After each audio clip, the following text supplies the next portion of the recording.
Fala pessoal, hoje através desse vídeo iremos apresentar o nosso trabalho da disciplina de Ecofisiologia da Produção, ministrada pelo professor Dr. Matheus Gustavo da Silva. Esse trabalho será apresentado pelos acadêmicos Kate L., eu, Caroline, Luiz, Carlos e Michael. Iremos abordar o tema de Ecofisiologia do milho. Então, antes da gente entrar no tema propriamente dito, é muito importante a gente dar uma abertura na cultura do milho, conceitos de ecologia e ecofisiologia. O milho é uma gramínea da família Poaceae, espécies E+. Calcula-se que ele se originou no México ou América Central há cerca de 8 a 10 mil anos.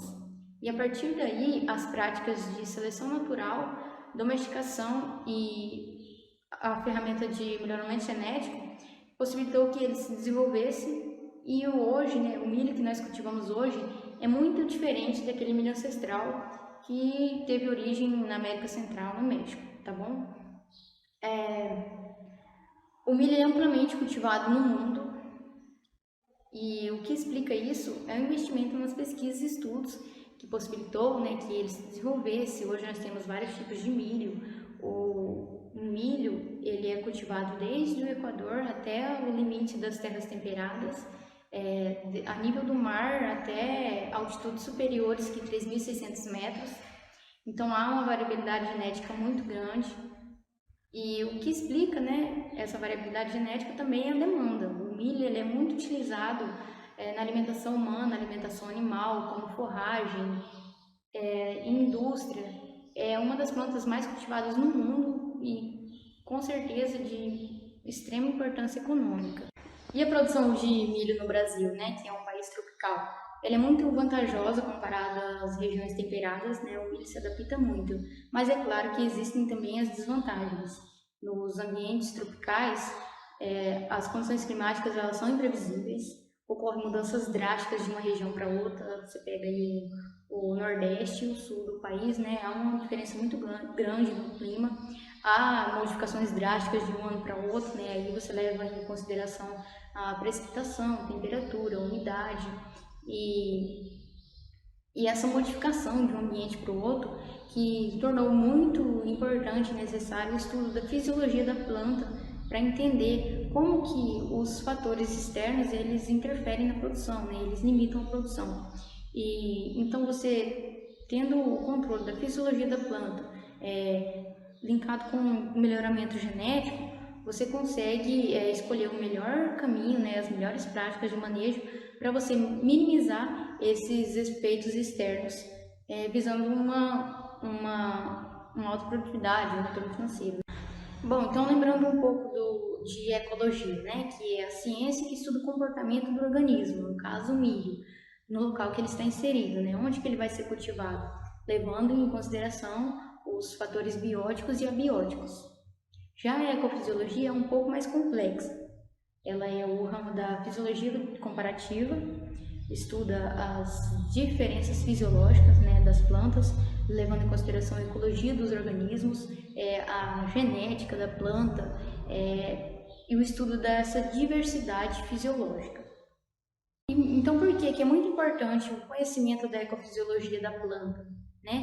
Através desse conhecimento que você vai conseguir um resultado final satisfatório, você vai ter uma alta produtividade, Você tendo conhecimento da ecofisiologia, que é os pontos que eu vim falando, da fisiologia da planta, os fatores limitantes, Então, se você conseguir linkar tudo isso, mesmo que você não tenha controle das condições climáticas, Claro que isso a gente não tem controle, mas se você tem conhecimento se você investe na fisiologia e na genética, você consegue tomar as decisões assertivas de maneira rápida, E é isso que acontece no dia a dia, A gente precisa tomar as decisões rápidas, Bom, pessoal, então como já foi pontuado várias vezes, o estudo do comportamento do milho e cultivado em diferentes ambientes que possibilitou que ele se desenvolvesse, E hoje nós temos variedades comerciais com alto potencial produtivo. E só que para a planta expressar esse potencial produtivo, vai depender da genética da planta e do manejo que você vai aplicar em cada fase do desenvolvimento da planta até o final do seu ciclo, né? Isso que é muito importante. Cada fase, né, cada estágio fenológico da planta, ele é decisivo para a sua produtividade final, porque trata-se de um processo contínuo, um processo que um depende do outro e você precisa ter conhecimento desses processos, dessas fases, né? Que cada uma vai necessitar de uma quantidade de água, uma quantidade de nutriente, e isso a gente vai estar falando mais para frente. Então, cada fase do desenvolvimento da planta ela é decisiva para que você tenha um resultado final satisfatório, para que você tenha uma boa produtividade. Bom, pessoal, o milho é uma planta alógama, ou seja, ele se reproduz por polinização cruzada a uma taxa acima de 95%. Quando ocorre ao contrário, né, ocorre uma pequena taxa de autofecundação, pode haver uma quebra de vigor, né, que é o que chamamos de depressão por endogamia, né, é uma característica não desejável. Essa característica não desejável será observada na próxima geração e e o grau de intensidade dela vai depender da espécie na qual ela ocorrerá. Olá pessoal, espero que todos estejam bem. Eu vou estar dando continuidade com minha colega Caroline estava apresentando sobre a cultura do milho. O milho ele é uma cultura muito sensível à endogamia, como a Carol já explicou para vocês. Ele também é uma planta monóica, que possui 2 sexos, como vocês já devem saber, e eu vou estar só complementando mais alguns aspectos que são interessantes na ecofisiologia do milho. Além da endogamia, o milho também sofre pela protandria, que é a maturação da inflorescência masculina que ocorre primeiro que a inflorescência feminina. Além disso, a gente também pode citar outras dificuldades que podem causar alelopatias na cultura do milho quanto aos fatores edafoclimáticos. A gente sabe muito bem que os fatores edafoclimáticos são os fatores que mais podem favorecer ou limitar a nossa produção do milho. A protandria ela resulta da fecundação cruzada. Como eu já falei sobre os fatores edafoclimáticos, eles são muito importantes para o desenvolvimento vegetal do milho, principalmente nas raízes, que dá sustentação à planta. E a raiz é um órgão de muita importância porque ele contém 30% da matéria seca do milho. A raiz do milho ela pode chegar até 3 metros de comprimento se ela tiver as condições edafoclimáticas favoráveis, que são nessas condições edafoclimáticas: a luz, pH, a umidade. Lembrando que a temperatura solar e a água são os fatores mais limitantes de qualquer cultura vegetal. Então, os fatores edafoclimáticos são muito importantes nessa fase vegetativa, no crescimento das raízes. Se a gente não tiver um solo, umas condições edafoclimáticas favoráveis, e o nosso solo for muito seco, muita falta de água, as raízes do milho ficam muito superficiais e elas não alcançam um comprimento desejado. Os suprimentos de carboidratos também estão situados na parte aérea da planta, no colmo e nas folhas principalmente, são responsáveis pela produção de fotoassimilados, que leva através do floema todos os nutrientes, águas necessários para a produção da planta. Além dessa interação entre carbono e oxigênio, da respiração e da fotossíntese, do carbono como matéria-prima para a fotossíntese e do oxigênio para a respiração da planta, a gente tem também os fatores bióticos e abióticos que podem também interferir muito, para o bem e para o mal. A gente sabe que no nosso curso tudo depende, né? Então, tudo que tiver em excesso vai causar mal à minha planta, tudo que tiver em escassez também vai me fazer mal. Então, a gente precisa tudo estar num balanceamento assim perfeito para a gente ter uma ótima produção. Então, os fatores bióticos e abióticos são muito importantes nessa fase. A gente pode estar relacionando esses fatores bióticos, abióticos, quem sabe luz, água, umidade, temperatura, assim como carbono, oxigênio, a respiração, a água, a endogamia, a monoicia que está presente no milho. A gente pode relacionar isso tudo com a atualidade que a gente tem hoje na nossa mão, que é o melhoramento genético. A gente sabe muito bem que o melhoramento genético tem ajudado muito no nosso aumento de produção, né, na produção vegetal. Então, para a gente ter uma ótima produção, uma boa produção, uma alta produtividade do nosso milho, a gente precisa juntar todos esses fatores em quantidade boa para a gente ter uma boa produção. A gente sabe também que o melhoramento genético tem ajudado muito nessa parte, como a gente pode citar, por exemplo, as plantas do milho antigamente, elas tinham 3 metros de altura, só que as folhas eram muito assim. Hoje em dia, com o melhoramento genético, os melhoristas estão fazendo folhas mais eretas. O que acontece? A radiação, como eu falei, a temperatura, a luz, radiação, água, todos são fatores muito importantes para a produção. Então, com as folhas mais eretas na produção do milho, a gente sabe que a radiação pode ultrapassar para tanto nas folhas do ponteiro quanto nas folhas do bacheiro. Isso já aumenta a produção porque a radiação pode circular em toda a planta, não pegando só na parte de cima. Porque quando as plantas eram assim, ela pegava só aqui e já não transpassava para as folhas do milho de baixo. Toda a estrutura funcional da planta estão interligados, envolvendo a água, que é um dos fatores mais limitantes. Como eu já falei, a cultura do milho ela tem uma necessidade do seu ciclo completo de 400 milímetros a 700 milímetros de água para completar todo o seu ciclo. Então a gente sabe que se tiver falta de água devido à alta taxa de transpiração que o milho faz, que é um bem necessário, que o meu colega Luiz Carlos vai falar mais daqui a pouco para vocês, isso causa um déficit. Causando esse déficit, a falta de água, ela pode causar o ponto de murcha do milho. Como que vai acontecer esse ponto de murcha? Tem um ponto de murcha que, às vezes, ele não murcha totalmente a planta. Se acaso chover ou se tiver irrigação, a planta pode voltar ao seu vigor, mas ela pode também atingir o ponto de murcha permanente, que daí não vai ter como salvar e a gente vai acabar perdendo a planta. Por isso que a água é um dos fatores mais importantes na produção do milho. Então, gente, eu falei bem específico da cultura do milho, mas a gente sabe muito bem que tanto para pequenas ou grandes culturas, a gente tem essa exigência de fatores bióticos e abióticos, fotossíntese e respiração, que são muito importantes para qualquer uma cultura, e principalmente a água. Como eu falei anteriormente, o ciclo do milho ele usa bastante água e pode causar o ponto de murcha permanente, que vai prejudicar totalmente a nossa planta. A perda de água pelo milho se dá muito pela transpiração, pela abertura dos estômagos, pela transpiração. Eu vou deixar para o meu amigo Luiz Carlos falar um pouco mais para vocês sobre a transpiração. Espero que vocês tenham gostado, espero que eu tenha passado o que eu consegui aprender. E é isso aí, gente. Muito obrigada. Vou estar dando continuidade ao assunto aqui e vou falar sobre a transpiração dos vegetais. A transpiração dos vegetais é muito importante, uma vez que trata-se de um bombeamento promovido pelo sol.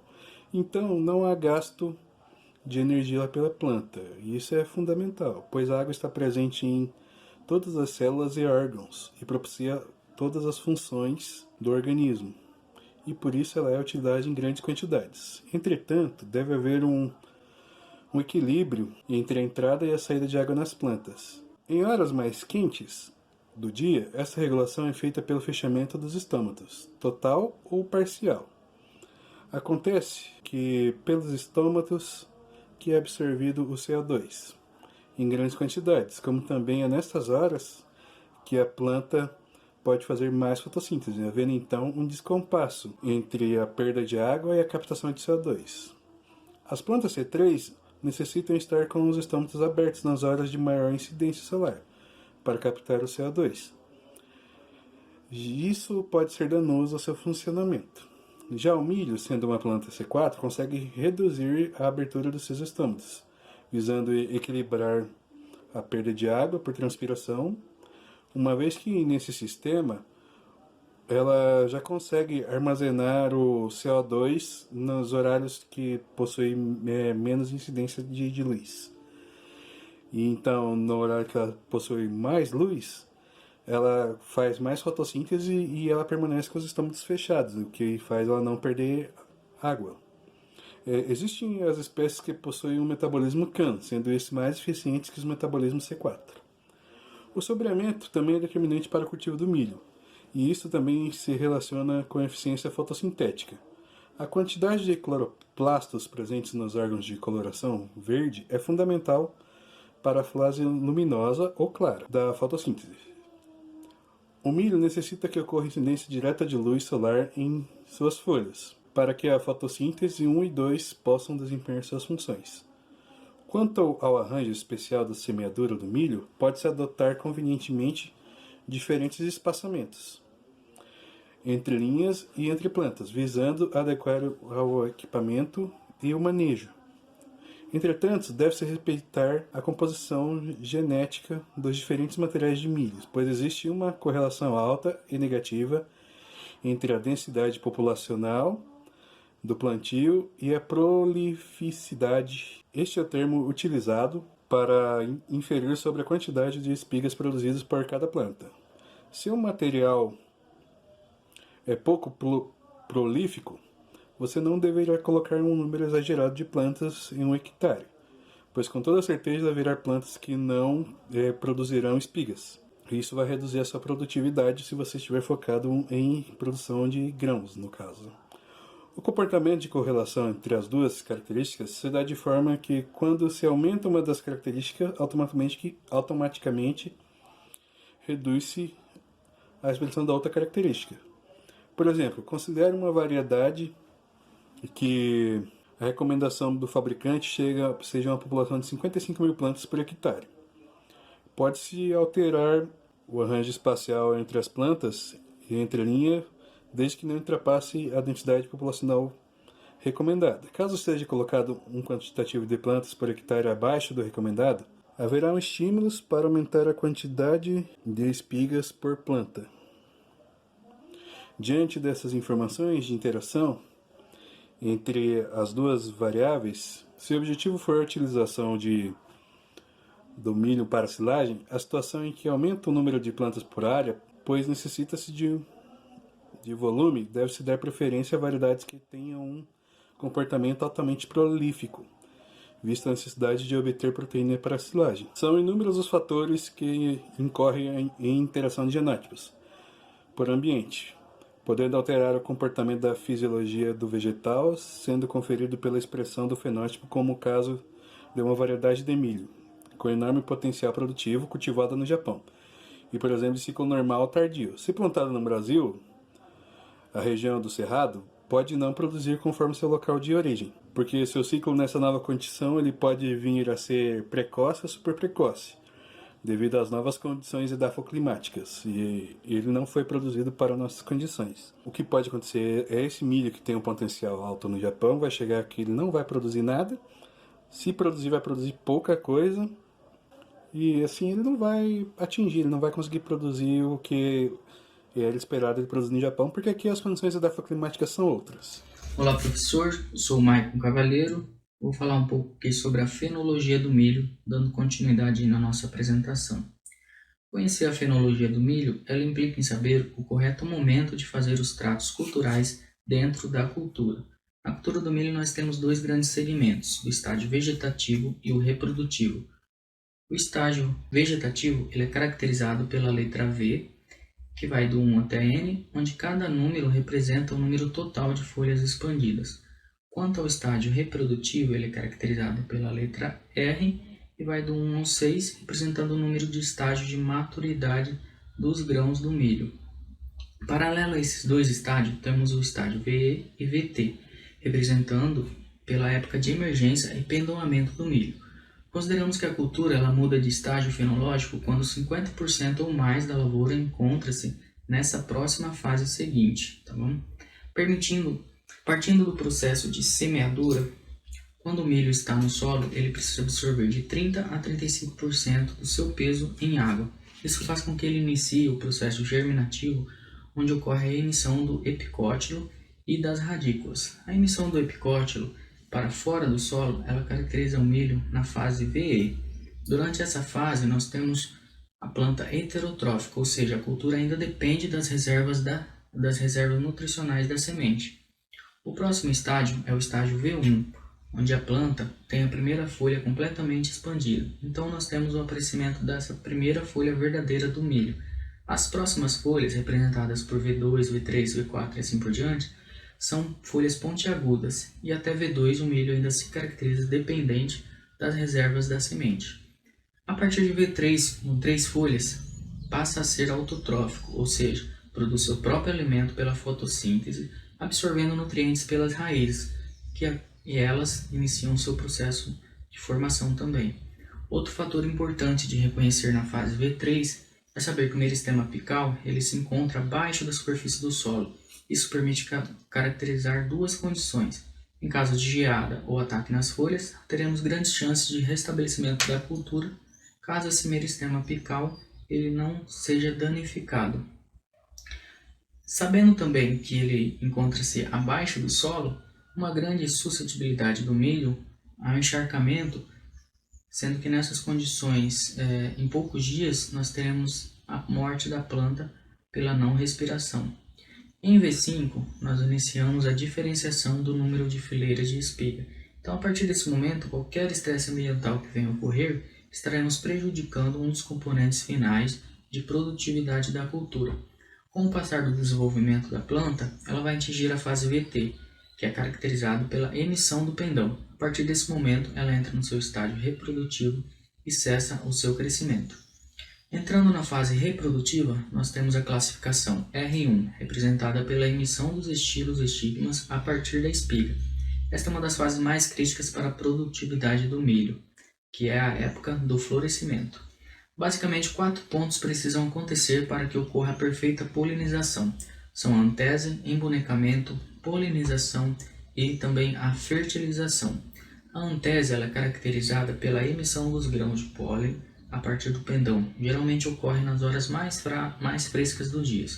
O grão de pólen ele é liberado em torno de 80% de umidade. Em caso de condições de estresse ambiental, onde temos o déficit hídrico, mesmo atingindo uma umidade em torno de 40%, se torna inviável para a reprodução. Na fase de embonecamento, temos a característica do milho exteriorizar seus estilos estigmas. Um estresse ambiental nessa época também é muito prejudicial, pois pode fazer com que esses cabelos se sequem, se desidratem e ocorra a falha na granação. A terceira etapa ela é a polinização. Ela é responsável pela saída do grão do pólen do pendão até chegar no estilo estigma que vai estar na espiga. Por fim, nós temos a fertilização, onde o grão de pólen irá cair no estilo estigma e ele vai germinar, fazendo com que apareça o crescimento do tubo polínico que vai fertilizar os óvulos femininos. Em R2 é a fase do grão bolha, onde esses apresentam alto teor de água e baixo teor de açúcar. Geralmente essa fase ela encontra-se de 12 a 14 dias após a polinização, onde é também um momento crítico para o possível abortamento de grãos. Durante a polinização, o estresse ambiental ele pode causar assincronia na liberação dos estigmas, podendo ocorrer também um abortamento nos grãos. Não havendo a fecundação dos grãos da parte superior da espiga, traz sérias percas para a produtividade no rendimento final da lavoura. R3 ele é caracterizado pelo estágio de grão leitoso, onde se atinge o máximo teor de açúcar solúvel. Posteriormente, há uma redução no teor de água, o aumento no teor de sólidos. Essa fase é representada pelo R4, caracterizado como grão pastoso. Em R5, representa os grãos farináceos, para aqueles híbridos que têm a característica de apresentar uma depressão na superfície. Também a fase de formação dos dentes para estes grãos. Finalmente, em R6, temos a planta atingindo a sua maturidade fisiológica. Essa maturação representa quando a linha chega até o sabugo, representada por uma camada preta. Nessa fase, o milho encontra-se em torno de 30% de umidade. Quando o híbrido ele atinge 18% de umidade, é o início do período ideal para realizar a colheita. É importante saber que todos os híbridos, independente do seu ciclo, pode ser ele hiperprecoce, superprecoce, precoce ou tardio, eles vão passar por todos esses estágios fenológicos. A diferença vai ser no número de dias de cada fase. Assim, conhecendo todos os estágios fenológicos do milho, podemos realizar de forma certeira o manejo correto da lavoura. Bom, professor, essa é a nossa apresentação e agradeço a atenção.